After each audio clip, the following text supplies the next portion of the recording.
Canada के Nova Scotia के तट से करीब 200 फीट दूर समुद्र से घिरा एक छोटा सा टापू है ओक। महज 140 एकड़ में फैला ओक टापू समुद्र की सतह से सिर्फ 36 फीट ऊंचा है। लेकिन यह छोटा सा द्वीप शायद दुनिया की अब तक की सबसे बड़ी खजाने की खोज का गवाह रहा है। इस द्वीप पर खजाने की खोज के लिए दुनिया भर के जाने माने खोजी दल और खोजकर्ता तक पहुंच चुके हैं। ओक द्वीप में सबसे पहले 1793 में खजाने की खोज शुरू हुई, जब 18 साल के डेनियल मैकगिन्स ने इस द्वीप से रोशनी आते देखी। डेनियल टापू पर पहुंचा तो उसकी आंखें फटी रह गईं। बलूत के घने पेड़ों से घिरे ओक द्वीप का यह हिस्सा पूरी तरह से साफ और मैदानी दिख रहा था, लेकिन इसके बीचों बीच एक गहरा अंधेरा गड्ढा था। उसके पास ही एक पेड़ से बहुत ही खराब हालात में एक बेहद पुरानी सी दिखने वाली घिरनी और रस्सी लटकी हुई थी।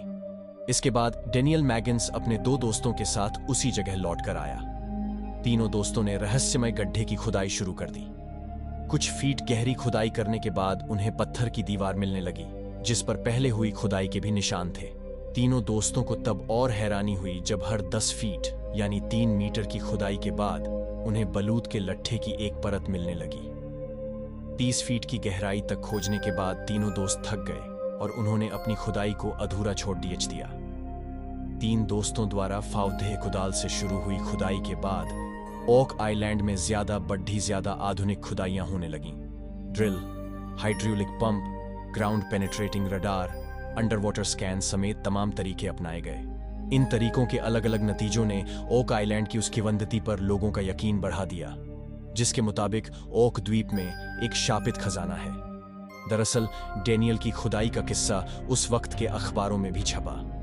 इसके बाद ये कहानियां सामने आने लगीं कि ओक द्वीप में प्राचीन खजाना है और खजाने को लेकर दुनिया भर की दिलचस्पी शुरू हो गई। तब से अब तक करीब 200 साल में कई दल खजाने की खोज कर चुके हैं। 1792 में डेनियल मैगिन्स, 1804 में ओनेस्लो ग्रुप, 1889 में ट्रूडो कंपनी, 1897 में ओक आइलैंड ट्रेजर कंपनी, 1909 में फ्रैंकलिन रूजवेल्ट, 1936 में गिलबर्ट हेडन, 1905 रॉबर्ट डनफील्ड, 1973 में बोरहोल खजाने की खोज कर चुके हैं। यह खोज अब भी जारी है। साल 2014 में रिक और मार्टी लागिना ने खजाने की खोज शुरू की। इस खोज अभियान का प्रसारण IBN7 का सहयोगी चैनल हिस्ट्री का कनाडा का नेटवर्क कर रहा है। ये खोज अभियान आज भी जारी है।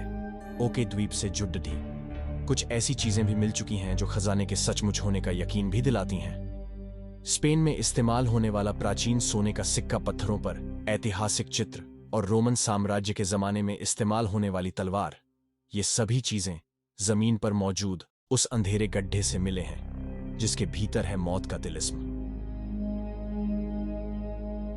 दोस्तों, हमारे चैनल पर 2 सब्सक्राइबर करने के लिए आपका धन्यवाद। ऐसे ही रोमांचक वीडियो देखने के लिए हमारे चैनल को सब्सक्राइब करें।